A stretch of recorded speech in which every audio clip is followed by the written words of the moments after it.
More with this brilliant mind, Jason Mitchell, and the famous questions. I spoke earlier about you being a manifester. So when you were, I'm going to say younger, and even now, do you picture yourself 2 years from now, 5 years from now? Do you picture yourself exactly what you're doing, even down to what you're wearing, as far as being able to match that vision of who you're going to be and then backtrack and connect those dots? Do you vision yourself in the future? Everything that I think about works backwards. So now, granted, it doesn't always work that way. Right. I'm sure there's been plenty of failures. Yeah. I mean, even things like, even COVID as an example, thank Yes. God that rates plummeted like they did, because we would have been in big trouble. Oh, yeah. 100%. Right? Get ready for the real estate show that takes you across the barriers and into the danger zone. That Bitchin' Real Estate Podcast with your host, Tenacious T. Going back to, I was in real estate when the Great Recession happened. Mm-hmm. Who would have thought? Right. And so you never know what comes up. Like from the beginning of my career, I always thought I was going to be the CEO of Pulte Homes. Wow. That's what I thought. Oh my God, thank God you didn't. That's what I thought. I mean, we wouldn't have this. No, I really did, because I loved working there. And to me, I wanted to build my career with them. And, I when I came out to Arizona, it was kind of like, I think I want to do my own thing. And I was young. Yeah. I was 25 when I left. So you never know where it takes you. What I do know is that when I think about our company, and I think about the verticals that we need to integrate within the company to bring more top line to the company and do the things that we need to, how to bring more value to the agents, I always think about what needs to be done to get to that point. Again, going back to, every quarter we replan and every year we plan. So this year, my plan is I want to do $2.2 billion in sales, and I want to sell 5,500 houses. That's my goal. Love it. But in order to do that, yeah, we now have to get to work to get that done, which means we got to open more markets. Yes. We got to recruit agents. So what you do is you pour gas on that. You pour gas on the recruiting efforts, the marketing efforts to get more agents to say, I'm interested in hearing more. Mm-hmm. You got to build that. We got to go out and get brokers and division presidents to lead marketplaces. So we got to do that. And then I got to make sure that as I open these markets, my partners will still trust me with the markets because they're newer markets. So I know I have a confidence now that I'm close enough with our main partners that they trust me and they trust the company and they trust our process. They trust your instincts. They trust your being able to come up with solutions if something should fall through. Well, my job really is to help them. I mean, look, I never led with my hand out. My thing was, what can I do for you? Yeah. Like, how can I help in any way, shape, or form? How can I help to get better with you? Mm-hmm. And because as they get better, you do get better. The whole company gets better. Everyone we're a benefits. beneficiary of their success. Yes. And I recognize that. That's why, to me, everything begins and ends with those that trust us to do what we do, because without them, we don't have anything.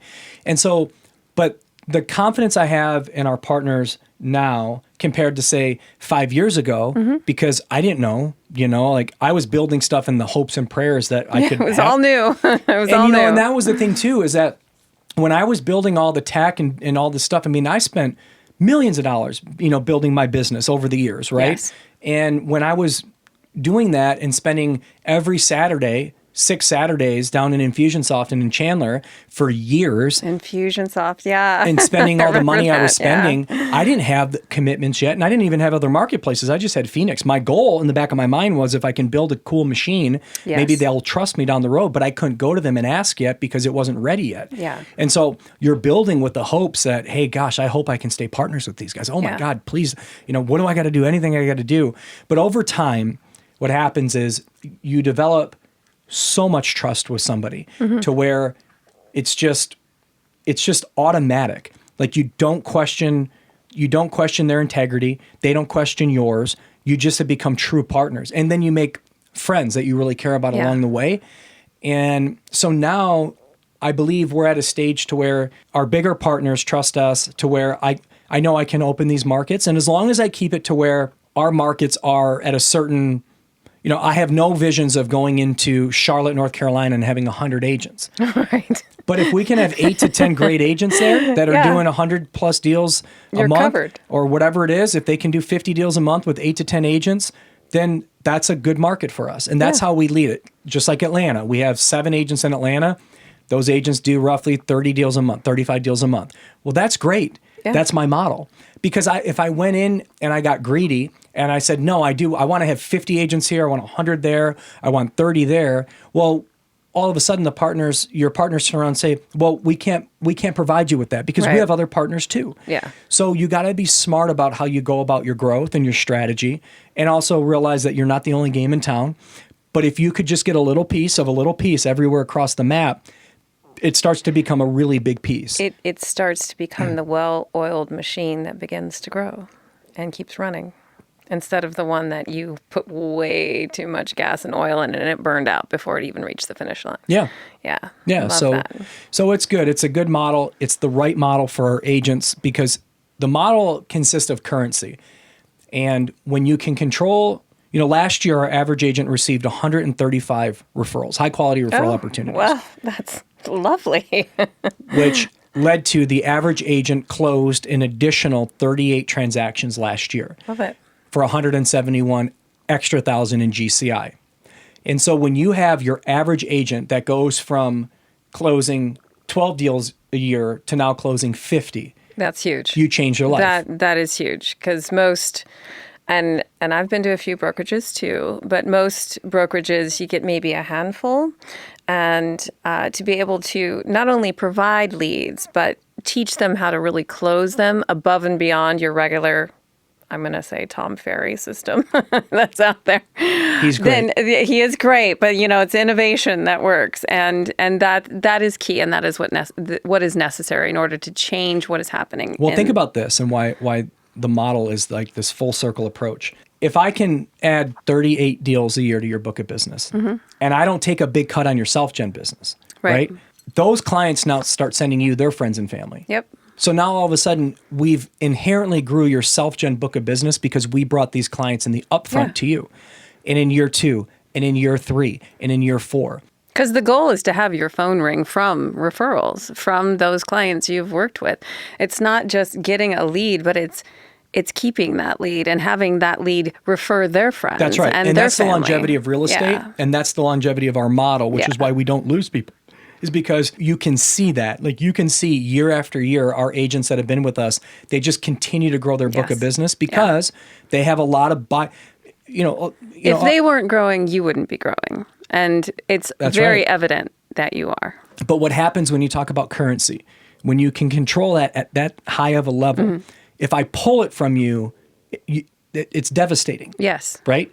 If I give it to you, it's life-changing. Meaning for your business, not for not your whole life and whatever, but for your business, it can change your business forever. Yeah. So when you can control that currency, what it allows us to have is more control over our agents to say, look, we're going to add more clients. You're going to make more money. We're going to grow your real estate career. You just have to do it our way. Yes.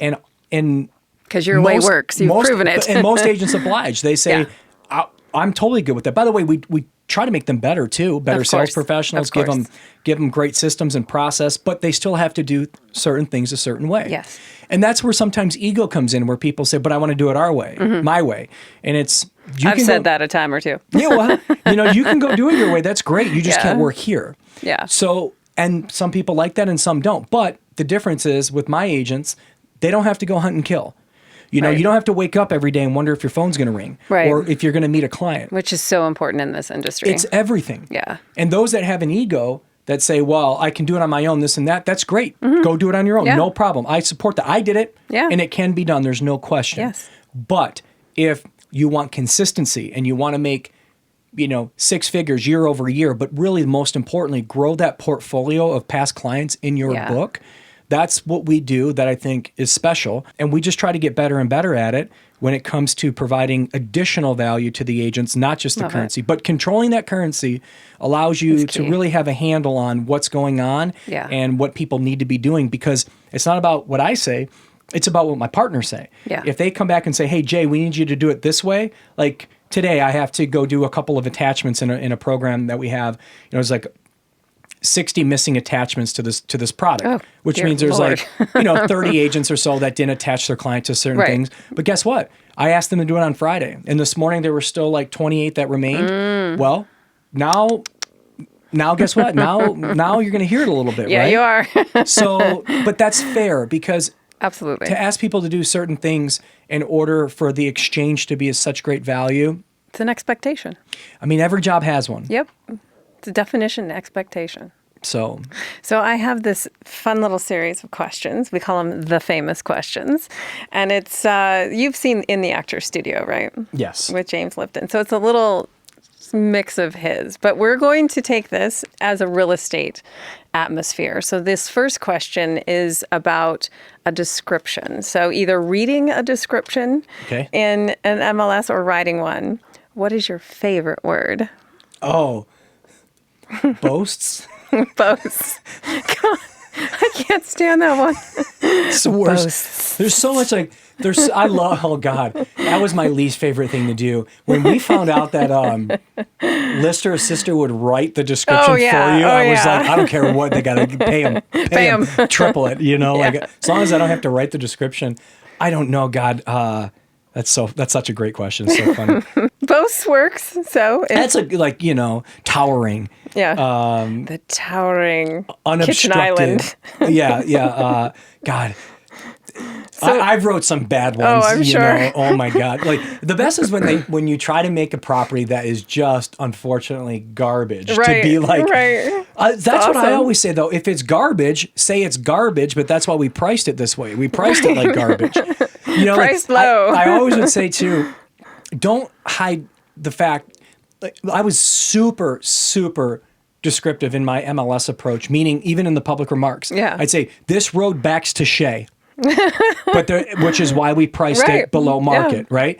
But I wanted that because if you choose to go see that home now, you at least know it backs to Shea. Yes. And what happens is people try to hide, like every time they take the pictures where they're hiding the power lines. I always say, when you get ahead of an objection, that objection doesn't come up again. Right. So if there's power lines behind the property on Exeter and Arcadia, tell them, hey, look, there's power lines back there. I agree. Because if you don't, and they go show it, and they look, all of a sudden the client says, oh, we loved it, but the power lines were a mess. Yeah. Well, they should have never, if that was an issue, that showing should have never occurred. Ever. I totally agree. I had a listing. I remember there was a big church behind this one listing that I had, and I didn't put it in there. And this was years ago. Every single showing, they loved it, but that church is a problem. Yeah. Well, you know what? Now, if there's a church behind a house, it's going to tell you right out I want to get in front of objections right away, because if you're okay with that objection and understanding that because of this objection, though, we've done X to absorb it, then people get that. But you can't look, if somebody likes a home and they want to buy it, they're going to buy it. Right. They're not going to buy it because you told them something that just made, magically appeared. No. When somebody's interested in a home. Our job is to guide them to make that decision, to feel good about the decision. Yes, absolutely. I often say that not only does the buyer choose the house, but the house chooses them too. Yeah. And you can't hide that stuff in an MLS. That. But MLS, oh, gosh. So what is your least favorite word? Well, I'll probably boast. No. Boasts. No, that's not my favorite word. If the game is what's my favorite word on MLS and my least favorite one in MLS, there's some of these luxury agents that I love out here that get these words that I didn't even know existed. Cascading. Cascading is one of them. That's a great word. I've never used that one. That would be a good one to use. I don't know what my least favorite one would be. I mean, amazing. It's overused. Oh, yeah, amazing. It's so breathtaking. Amazing. Generous sized guest rooms. Yes. Like, what does that even mean? What does that mean? Generous sized guest rooms. People try to outsmart themselves. Yeah. Like, I'm the worst speller. I'm the worst. Like, Me too. I am terrible at it, right? In fact, I'm a very good writer though. So the first print copy, to make sure like the formatting of the book was right, the word blueprint was spelled wrong. And I looked at Aaron, the guy that helped me put the book together, and I go, look, I'm clearly the worst speller on planet Earth. But I can tell you that blueprint is spelled one wrong. word, not two words. And he's like, oh, shit. I'm like, let's fix that one before we release it to the public. The process of writing is hilarious, But it is funny, though, because these people come up with words that they try to like make themselves too clever. And we'll bleep this out, but it's word fuckery is what it is. Yeah. It's absolutely. Yeah, so. Just because you have great grammar and a good dictionary doesn't mean that you're a great salesperson. No. And by the way, what even gets worse are clients, because they'll read, like I've written what I would consider Pulitzer Prize winning MLS things, right? And my clients would call me up and be like, you didn't mention this and you didn't say that and you didn't do this. And I'm like, do you want to write it? Like, oh, I do that now. I will send it to him and say, is there any edits you'd like to add? I will. I like that. Yeah, I do that. I like that. All right, so we're going to take you kind of on this is a very personal question. Okay. And this is going to be really relevant for some agents out there. Again, you're Jason Mitchell. You've worked a really, really long day. You get about maybe 4 hours of sleep. So it's about 5 a.m. And you open your eyes and you know you've got another really long day, a lot of things to battle. What is your turn on? What is that thing that makes you just get up out of bed and know that you are going to move forward without hesitation? I love that. The fact that today's going to be super busy. Yeah. It's when I don't have busy days and I don't look forward to the day. Truly, like today I blocked off a lot of stuff to have our interview today. And I woke up and I was like, well, I can, if I get in at 7:30 today, and I usually, look, I will tell you this. I do not grind like I used to grind when I was in the field. It's different. Yeah. My grind is building the company now. Sure. Whereas before it was building my real estate book, which consisted of constant phone calls between agents, clients. I mean, like I said, 2017, I did 144 million, I think it was. Wow. You know, like the amount of time you're on your phone. Like it's never ending. And it got to a point where it was almost too much. I couldn't do it anymore. And what I couldn't deal with is the 9 p.m. calls from somebody that, you know, hey, just want to let you know, you didn't shut the light off in the guest bedroom today. And I'm like, are you really calling to tell me that I didn't turn off the guest bedroom today? Yeah. Like, and honestly, there comes a point of just being disrespectful. And I don't like that. And there's certain little things that not niche away at us that make us realize that we're worth a little bit more than that with our dreams and our vision. And it's time to kind of step forward from that position. Well, no, what I'm saying with the consumers, though, is that, like, first of all, you get great clients that you love, that you've made lifetime friendships with. And then you get clients that you start to see their true colors, and you're like, you know, look, you're not going to talk to me like that. Right. Like, I'm a human being, You learn too. to say no. Yeah, you know, and so, but that stuff got tiresome. And then, but the grind of that being in the field, like, you know, James Wexler is my best friend, right? Yeah. And so I see what he does. You know, last month he did $27 million on his own. Last month. Jeez. I haven't had a $27 million month, by the way. Yeah. So, you know, you're just floored by it. I haven't had a $27 million year, let alone month. It's crazy. Right. But I see that it just, it can wear on you because it's constant. So what I said, I was telling Lisa Roberts this a couple months ago, because she's like, I don't know how you sleep or you do this. I have a lot of help now. Yeah. My grind Delegate. is building better systems, process, training, like building the company to where we can become so digitalized to where our experience is just lights out from every aspect. So my grind is more about that day-to-day operational. I look at tasks and projects, what projects are getting done and what's the time frame, and what do you got to reprioritize when it comes to tasks. That's my grind now. It's easier than it was when I was in the field. You're creating is what you're doing. It's more creating. It's more accountability and ensuring that things are getting done. My job also too now is, instead of working with consumers so much in the field, I'm on the phone with my partners constantly. I mean, every day.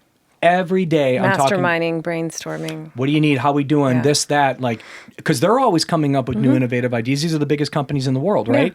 And so, but I'm always just trying to do my part. And that to me is the biggest honor that I have. Like when I get calls from these, you know, senior directors and the CEOs and the owners saying, hey, you know, you're just brainstorming with them on how to get better. Like, to me, it shows, it says that people trust you and they value your opinion. And for me, it's the greatest honor. It's validation and confirmation. It's awesome. Yeah. Yeah, absolutely. It's a great feeling. So, but the grind isn't what it used to be. No. And it shouldn't be, because you are reaching a certain point in your life where creation should be your goal now. Creation so that you can extend this joy onto others. Yeah. Yeah. But I don't like not having a busy day. Right. Because it to me it's boring. Like I have to be doing something. Expansion. It's all about expansion. Yeah. I mean, the mind and otherwise. So along those same lines, what turns you off? Spending time on things that I just, you're just like, why am I wasting my time on this right now? Right. Like, and a lot of times that comes to people that it's not that they can't figure it out on their own. They're just not wanting to figure it out on your own. They want an easy, quick answer. And they want come you to you do for it. Yeah. Or wait, and I'll call that out. I'm Right. very straightforward. Like, I'm not answering that question. You can figure that one Right. out. Or, if somebody really needs help, then you got to help. But you can tell sometimes when people are just not wanting to do the work to figure it out. Correct. And I hate that. And I hate when I see, like, for example, somebody will call Courtney and say, hey, I need you to do this and that in my MLS thing and blah, blah, blah. And Courtney's the nicest girl in the world and she'll help you. Oh, yeah. But what I tell her is don't do that. No. Because it's not about you doing it now. It's they're going to ask you to do it in the future because you were so willing to do it then and you can't do that. And they need to learn to do it on their own. That's right. Because there's not always going to be someone a phone call away. You better know how to do every single piece of a transaction in real estate because you can't always call somebody. Yep. You may have to do it yourself. I totally agree with that. Yeah, and I think another side that gets a little tedious is all these, like, you take meetings when people recommend people for you to meet or get in front of, which you never know what they lead to.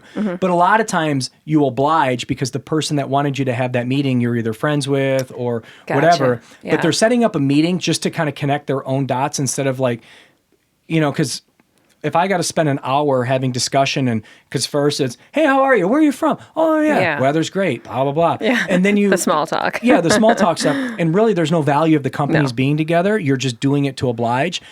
That, You want a meaningful meeting. time is so important. Yeah. Like, 100%. if I have to take an hour to an hour and a half, and I know that the value of that time wasn't there, it's even with macro listings, for example, right? Mm-hmm. If I got to shoot a marketing video for them that, most of the time they're great, but if we're doing something or if I'm, I got to record something, I'm like, but there's no value in this. But they're like, well, yeah, but we need it for this and that. And you're sitting there going like, but that, I don't want to do that. That's just Phil.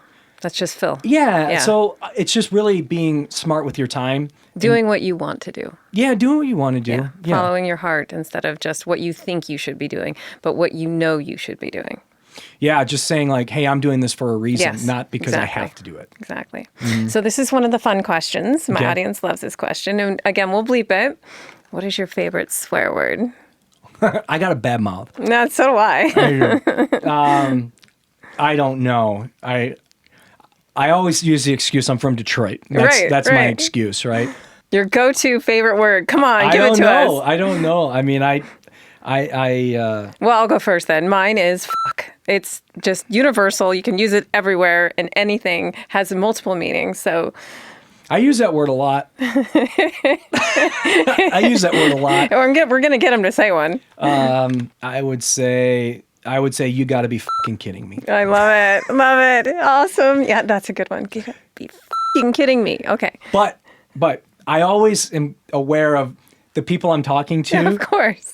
And I have to make sure I'm comfortable around them before I yes, start. yes. Which is great. I find too that the more comfortable I get with people and they start loosening up and becoming themselves, and then and I feel the same way too. Like that's when relationships are formed. Like when I can get on the phone, and there's a handful of really good partners that I have that it's just so it doesn't have to be professional all the time. We don't lead with swear words. They come in naturally, is what we should say. Well, yeah. And then so like having discussions like that, if I got, a certain people that I know that they're super comfortable with me and I'm comfortable with them, and I answer the phone, they're like, "Can you fucking believe this?" And I'm like, Yeah, "Tell me about yeah. it." Like that's to Certain me. times it's appropriate. It feels good too, actually, because Yeah. somebody's so comfortable around you that they're just themselves. Right. Like that's what I want. But like, Exactly. I try to mind it a little bit in the office because I saw that some people like. I try to mind in the office, but you know what? To me, like Gary Vee obviously is a notorious cusser, right? Right. I think he does a lot of it for show too. At this point, like Sure. not every word has to His be the persona. F word. Yeah. Right. Like, okay, but whatever. He's clearly good at what he does, but. I'm not like that, but naturally, like I just curse. Yeah, and I it don't know happens. why. Like It I happens. don't know. I'm just that way. I don't like to be Absolutely. that way at home. Marissa's not a big cursor. She said she dropped an F-bomb the other day, and I go, "What did you just say?" And she goes, "What?" I go, "What's with that?" And she's this what's with tiny the little F-bomb?" beautiful thing, and I can't even imagine that I go, coming "What's out of with her the F-" mouth. She dropped the salad out. The salad dropped out of the refrigerator and like spilled all the floor. And she goes, "F-." And I go, "What did you just say?" Because she's not a cursor, you know? Another personal question. What is your favorite noise or sound? Oh, good question. Children laughing. Voices. Yeah. Voices. Yeah. Like I love hearing Brecken's little voice. Oh, He yeah. is just, because he's 5 and he's still got that really high pitched tone in his voice, you know? Children have a tone of pure curiosity and imagination. It's divine. It's awesome. Listening to them. Yeah. And he's getting smarter because he's getting older. And, you know, he was rambling yesterday about God knows what. But his intellect is getting better. Mm-hmm. He's piecing things together. He's becoming a little dude. Yeah, but his voice is still super high pitched, so it's so cute. I don't know. That's a good one. It's a great sound. Yeah. So, what is your least favorite sound or noise? The alarm on someone's iPhone. I hate that noise. That drives me nuts. Do you use an alarm? No. I don't either. No. Yeah, I haven't in a long time. You either wake up or you don't, in my opinion. It's weird. I think you get to a point where, like, if I lay down and I said I got to get up at 5, and I'm not a huge early riser. People that, it's funny, there's a commercial, I think it's the Progressive commercial that's out right now, and the guy goes, "You woke up early. No one cares." Have you seen that one? Yeah. Oh my God, I think it's so funny. Because, you get those people that are like, 4 a.m., I'm at the gym, blah, blah, blah, getting started. It's like, well, you clearly posted that to let the world know that you went at the gym. Good for you for getting up at 4 a.m. I was drinking my coffee at 5:30. So. If that's their motivation to motivate them, great. But I love that commercial because it's like, you woke up early. No one cares. And I'm not, I used to get up earlier than I do now. I'm a get up at 6:15, 6:30 type person. Sure. And if I get up at 7, so be it. Right. But my day starts, so when I get up, I think about, I go over my calendar, making sure I'm on, because I do that at night and then in the morning. And then I kind of write a few things down that are critical if I got to reprioritize. So I take probably about a half hour, 45 minutes to look at the day, what needs to get done, and then I go. Love it. And then I'm going till, I might get home at a reasonable time. Like I might get home at 4 or 5, but I'm working till probably 7-ish, somewhere around there. The weekends is a little bit lighter for the most part, but boy, you have lightened up. What it comes down to is if I got to get stuff done, I got to get it done. It doesn't matter what time it is. If it needs to get done, it needs to get done.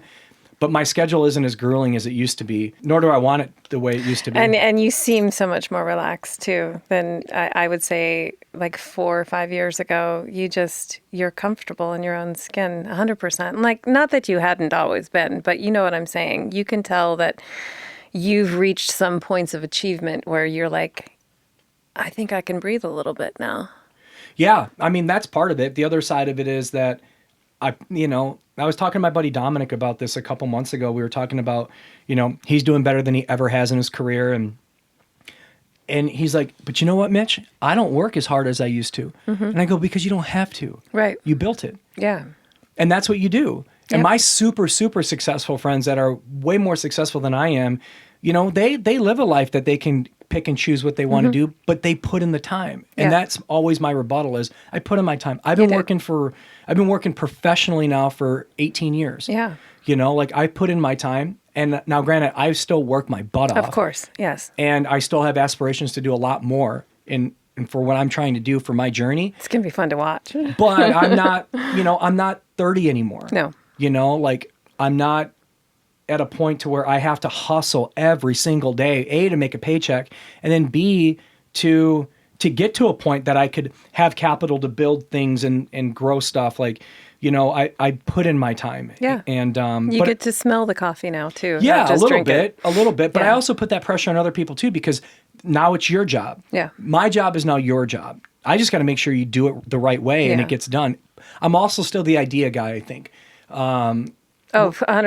Yeah. With my company, like we should do it this way, or if we do it this way, this would be better. So to me, a guy named Ken runs the day-to-day in my office. So he has the responsibility and the burden of making sure things get to the finish line and that I approve them. The ideas and thoughts behind a lot of it, though, are still based on which is beautiful. What we need to put in motion. Yeah. But now it's a group effort. Now it used to be so easy just to be like, hey, I want to make this change. Well, it was me and 2 other people. Now when you make a change, you're kind of moving a ship a little bit more. You got to present it to the board. You got to build it.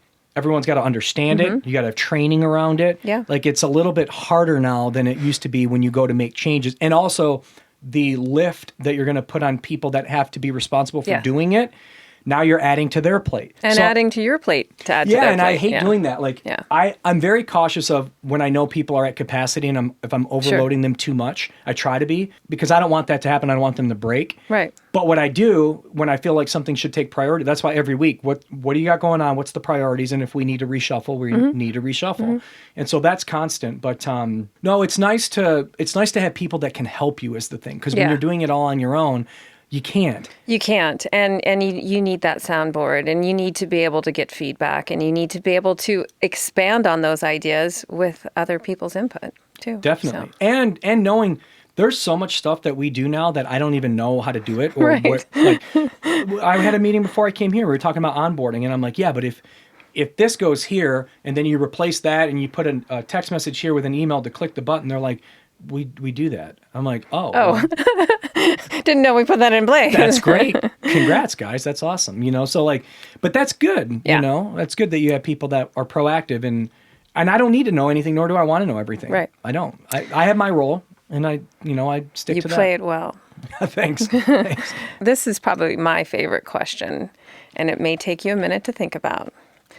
If you could have dinner with a famous person, celebrity, historical, philosopher, dead or alive, who would it be and why? Well, the answer's been the same forever. Dan Gilbert. Yeah. Why? Because he's an icon, and he's changed my city to where they could never repay him back enough for what he's done. Wow. And he's also built a company and a foundation of success that is always about other people and what they do and how they give back. He is a testament to what I think the true American businessman should be about. Yeah. And I think that the people that work for Dan and that company over there, and now granted, don't get me wrong, there's a lot of great companies I work with, but Sure. if you're asking me for one person, Yes. it would be him because of not only what he's done in his success with building Rocket and Quicken, but also what he's really done as a person to change the lives of millions of people. And it's just always about what he can do more to give back. And you don't see a lot of people that'll donate here and there, Yeah. but when the entire message of the company is to revitalize a great American city by all means necessary, Yeah. to me it hits home because it is my home. That is who you are as well. Because what you do on a smaller scale, now just Yeah, I'd hear say me not out, hear much. me out. It is what you do on your own level is you're building something to change lives. Because you were able to change your life with what you instilled within yourself, and now you're sharing that with other people. So it's only natural that you would look to the best of the best when it came to really giving a shit Yeah. about what's going on Yeah. in our community, in our life, and improving the world. I love that. Where would you take him to dinner? I haven't picked. I don't know. I don't know what his favorite place is. Probably somewhere in Detroit. I don't know. Right, probably. I don't know. Hopefully somebody passes this message along. Yes. I've always wanted to ask, but you never want to insert yourself to where you're like, that just seems foolish to ask that question. But Dan, he wants to take you to dinner. no, I just have a ton of respect for everybody over there, and especially that man. He's really he's changed our entire. He's changed many cities actually, Cleveland, Detroit, you name it. But I mean, it was just announced on Friday. He's going to give $500 million back to the city of Detroit again and again to help low-income housing. And it's interesting that it's never about what I love about the philanthropy efforts that are involved. It's not even people that would be considered their client. Right. It's always about people that are low income, people that will never buy a home, that just need to rent, people that need, low income housing, minorities. It's always about helping those that it's not that they couldn't help themselves. They were either in positions to where they were held back or just not in the cards for them. Whatever it is to have the situations that these individuals have, it's helping them out. And that's, to me, it's like helping out veterans. Yeah. It's like helping out single mothers. Yeah. It's like helping out, again, going back to like low poverty school, like I said, I'm from Detroit, like our school system's a disaster. When you talk about, not to get too political, but when you talk about the effects of having the ability to be successful, because when you were growing up as a child that you had playgrounds and good schools and education versus those that don't, there's a big advantage there. And anybody that always looks at it as black and white or, Latino and this and that, like, well, it's about the background of the story. Yeah, exactly. Like, it doesn't matter. Like, there's poor white kids out there too. Did you have a street corner that people sold drugs on, or did you have a playground? Right, that's what I'm saying. What formed you as a child. And that's what I'm saying, though. Like, whether you're black, white, Latino, like, rainbow, it doesn't matter. Like, purple, blue. Do you have a like, where did you come from, and that's the thing that when you give back to these communities, the communities can thrive, the children can thrive. And that the is teachers, pure service, and that is pure joy. Right. So there's no hidden agenda, and there's no rhyme or reason. I'm doing it because I want to help. And when people have that mentality to help those that are less fortunate, then to me, there's nothing greater than that, because I didn't come from a background like I was uber poor, but I came from an area and around me to where, like, I've been around it my whole life. Yeah. I know what it's like, and I know where these people get into. Yep. Like, my surrounding cities, I grew up in Southgate, which is a small town in South Detroit, but the areas around me, Lincoln Park, Melvindale, the inner cities of Detroit. My husband's family's from St. Clair Shores in Detroit too. Yeah, so that's on the north, and we're on the south side. But these cities around me and what I've seen, like a mile away, and the places I had to ride my bike past to, and even my city wasn't the greatest, but it was better than some of these other bordering towns we had. You wouldn't even step foot in those towns. No. But you see what it does, because there's no advantage there. There's no advantage from the day you're born that you live there to the day that you decide that you're not going to go to college because you can't afford it. And it is up to that person, that child, to decide that they're not going to grow up that way. And when you have someone handing you a bit of food or a little community center, and those little nuances completely change a child's life and the path that they go on. The communities have to have. Yeah, I love that. They have to have that advantage, and that's when you go out of your way to help people like that. To me, that's and again, going back to like veterans and things like that, and all that stuff. Like, there's nothing greater when you can help a cause out that has nothing to do with helping your own. Then that's the true art of giving, in my opinion. Because that's being a human. Yeah. Exactly. Well, Jason, it was so much fun to have you on the show. Thank you. Go ahead and tell everyone in the audience, how do they find you? How do they reach out to you? What is your preferred method? I would say social media is great. Our website was great. That's the jasonmitchellgroup.com. But yeah, other than that, I love following people too. So, awesome. And I'm not really good at social media. So he's not. I will attest. You need to do more. Do more. Bring us through your whole day. Yeah, I don't do a whole lot on there. I need to get better at it. Is what I need to do. But anyway. Well, thank you so much for coming on. This is Kimberly Toko, Tenacious T, out. All right, that's it.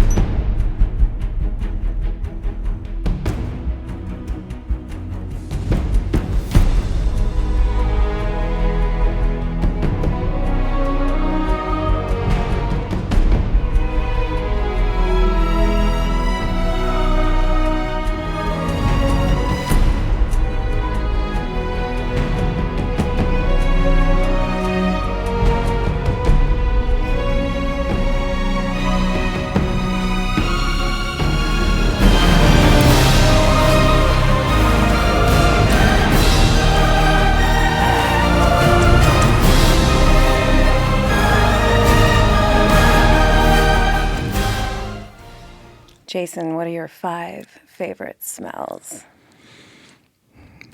Well, my 5 favorite smells are... That's awesome.